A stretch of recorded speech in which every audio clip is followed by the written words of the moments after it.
Everyone, I am doctor Neha Joshi और आप देख रहे हैं मेरा YouTube channel doctor Neha Joshi care clinic.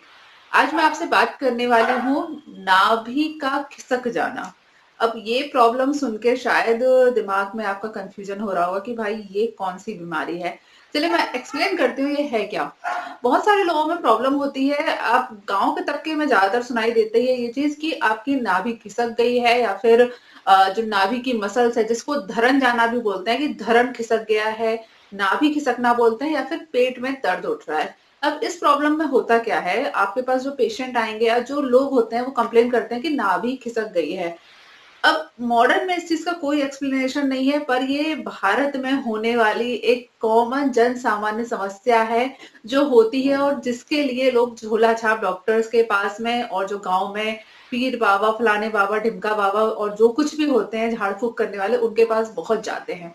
तो इस चीज को समझना कि ये वास्तव में है या नहीं है, या साइकोलॉजिकल है या क्या होता है, ये सारी चीजें मैं आपके साथ एक्सप्लेन करूंगी। प्लीज मेरा वीडियो पूरा देखिए। वीडियो अच्छा लगे तो लाइक का बटन जरूर दबाइएगा। वीडियो ज्यादा पसंद आए तो अपने दोस्तों के साथ शेयर करिए। और अगर आप मेरे चैनल पसंद करते हैं तो प्लीज मेरे चैनल को सब्सक्राइब करना मत भूलिए। चलिए बात करते हैं कि बीमारी है क्या, इसका सिम्टम क्या होता है। पहले बात कर लेते हैं कि जिन लोगों की नाभि खिसक जाती है या फिर उन्हें ऐसा लगता है कि नाभि अपनी जगह से हिल गई है, इसमें प्रॉब्लम ये होती है कि आपको नाभि के हिस्से में लगातार होने वाला दर्द होता है। ये दर्द एक्यूट भी हो सकता है, मतलब पेशेंट को बहुत ही ज्यादा पेन होता है जिसकी वजह से वो हॉस्पिटल में एडमिट करवाना पड़ता है और इंजेक्शन बोतल वगैरह वगैरह करवाने पड़ते हैं। कभी कभी डल पेन भी होता रहता है, मतलब हल्का सा पेन 24 घंटे बना रहता है। इस चीज का एलोपैथी में कोई डायग्नोसिस नहीं है कि ये कोई बीमारी है या नहीं। कुछ बोलते हैं कि साइकोलॉजिकल है, कुछ बोलते हैं ऐसे ही है, या गैस की प्रॉब्लम है, या कुछ भी नहीं है, क्योंकि इसको एक्यूट एब्डोमेन आइडियोपैथिक रीजन लिखा जाता है। अगर कोई ऐसा पेशेंट एडमिट होता है तो उसको यही कर देते हैं कि साइकोलॉजिकली इसको कोई प्रॉब्लम हो गई है जिसकी वजह से पेट में दर्द हो रहा है। आयुर्वेद इस मामले में क्या कहता है? आयुर्वेद जो कहता है वो बहुत ही मॉडर्न से रिलेटेड है, पर मुझे बहुत ही अजीब लगता है कि क्यों किसी को समझ में नहीं आता।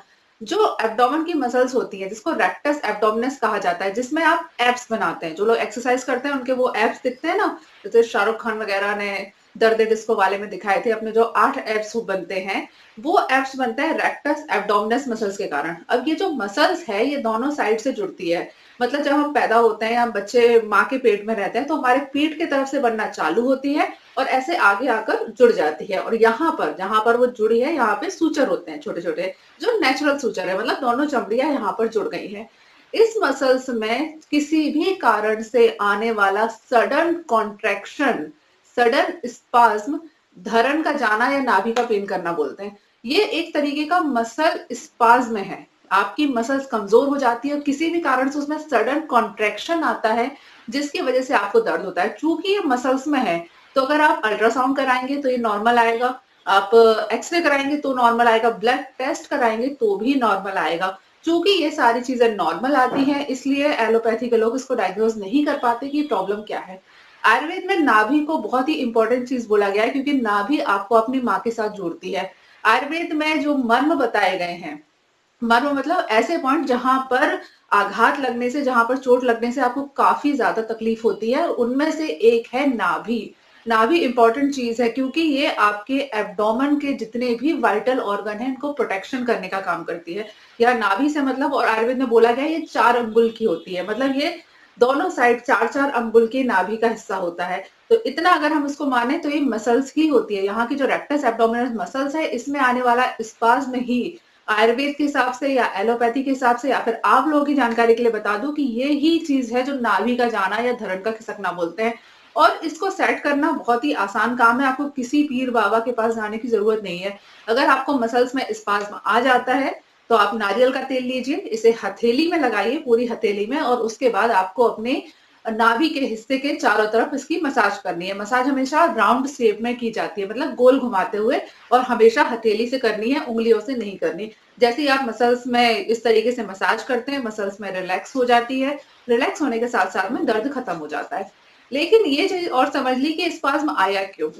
किसी भी मसल्स में स्पाज्म आने का, टियर होने का, रप्चर होने का जो कारण होता है वो उसकी कमजोरी का होना रहता है। इसी वजह से ये बीमारी किशोरी लड़कियों में जो टीनेज में आ गई है उनमें ज्यादा मिलती है, या फिर डिलीवरी के बाद वाली जो महिलाएं हैं जिनमें 1 या 2 डिलीवरी हो चुकी है उनमें ज्यादा मिलती है। आदमियों में आफ्टर 40 एज के बाद में ऐसी प्रॉब्लम आती है।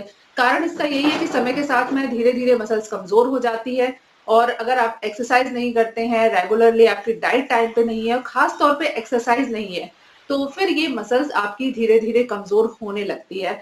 कमजोर होने के कारण कभी भी मान लीजिए आप चल फिर रहे हैं, आपने कोई बाल्टी उठाई या कुछ भारी कुकर उठा लिया या कोई और भारी चीज उठा ली, तो उसकी वजह से मसल्स के अंदर एक स्पाज्म आ जाता है जो कि आपको पेन करता है।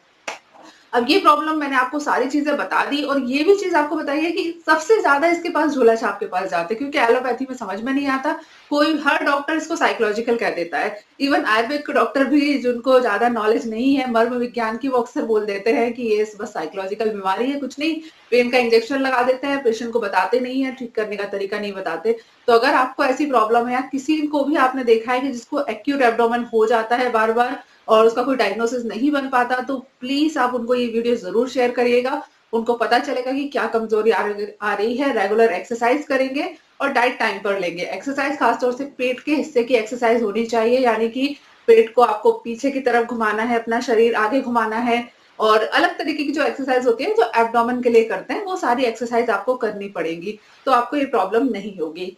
तो चलिए आज के लिए इतना ही, कल दोबारा मिलती हूँ इंटरेस्टिंग टॉपिक के साथ में। तब तक के लिए stay healthy and be happy. Please मेरे वीडियो को लाइक का बटन जरूर दबाइएगा, शेयर करिएगा, सब्सक्राइब करिएगा और कमेंट करिएगा। Okay, bye bye, stay healthy and be happy, good bye.